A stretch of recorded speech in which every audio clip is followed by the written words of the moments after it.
오늘 이재명 대표는 대장동 의혹 민간업자들 재판에 증인으로 또 소환이 됐는데요. 그런데 거듭 출석하지 않았습니다. 네, 이재명 대표는 앞서 지난 21일에도 이 대장동 민간업자들 이 형사 재판에 증인으로 소환이 됐지만 불출석했었습니다. 그런데 오늘 또 역시 이 법정에 나가지 않은 겁니다. 이에 이 당초 예정돼 있던 이 대표 증인 신문이 무산되면서 오늘 재판은 시작 6분 만에 종료가 됐습니다. 앞서 재판부는요, 지난 21일 공판에서 이재명 대표가 월요일에도 안 나오면, 그러니까 24일에도 안 나오면 이 과태료 결정을 검토하겠다라고 했었는데 실제로 오늘 이 과태료 부과 방침을 밝혔습니다.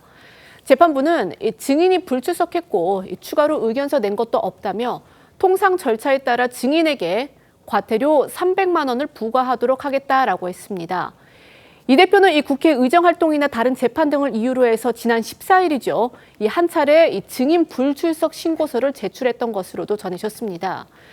만약 이 증인이 과태료를 받고도 정당한 사유 없이 다시 출석하지 않은 경우에는요, 7일 이내에 감치에 처할 수 있고요. 또 강제 구인도 가능합니다. 이재명 대표가 오늘 예정돼 있는 이 대장동 재판의 증인 소환, 그러니까 오늘 열리는 대장동 재판은요, 이재명 대표 본인이 피고인이 아니고요, 유동규 씨, 김만배 씨를 비롯한 민간 사업자들, 민간 업자들의 재판인데 거기에 증인으로 채택이 됐지만 응하지를 않았습니다. 이게 두 번째 불출석입니다. 그렇다 보니까 급기야 법원이 300만 원의 과태료를 부과를 했는데 지금 이재명 대표 다음 재판에는 과연 나올지, 만약에 또 안 나온다면 그 다음에는 예를 들면 강제구인이라든지 그다음에 감치라든지 지금 이런 조치도 법원을 내릴 수가 있기 때문에 앞으로 이재명 대표가 이 부분에 대해서 어떻게 대처할지도 관심사입니다. 자, 이 대표 오늘 이제 물론 정치적인 그런 이유는 있겠지만 어쨌든 법원에서 정식으로 증인으로 채택이 됐는데 계속 지금 무시하는 그런 모양새가 되고는 있습니다. 어떻게 보십니까? 아무래도 지금 윤석열 대통령의 그 탄핵 심판 선고가 계속 늘어지고 있으면서 지금 야당과 많은 국민들은 불안감을 느끼고 있고 저희가 또 천막 당사까지 치면서 어떤 결사의 의지를 보이고 있는 상황입니다. 이런 상황에서 여러 가지 정치적인 이유 때문에 불출석 사유서를 좀 포괄적으로 냈는데 어쨌든 여기에 대해서는 법원이 받아들이지 않았기 때문에 여기에 대해서 다시 한번 재고를 하는 검토가 필요해 보인다. 그리고 만약에 나중에 강제 구인이나 감치까지가 이어진다고 하면 사실 이건 이재명 대표에게 좀 정치적으로도 상처가 될 수 있기 때문에 검토해보는 것이 좋겠다. 이렇게 말씀드릴 수 있겠습니다. 네. 이재명 대표는 제1당의 대표이자 대통령이 되고자 하는 분입니다.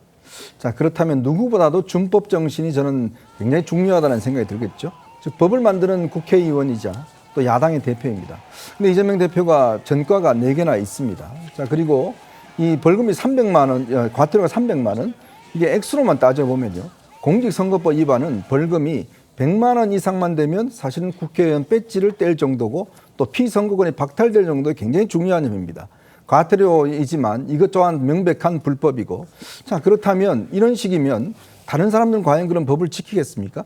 제1당 대표가 법을 이렇게 지키지 않는다 그러면 다른 일반 국민들에게 법을 지키라고 또 대통령에게 헌법을 위반했다라고 강요할 수 있는 건가요? 저는 그런 면에서 작은 어떤 법도 중요한 법이다. 그렇기 때문에 준법 정신 이런 걸 차원에서라도 반드시 법은 지켜야 된다. 이런 말씀을 드리겠습니다. 네.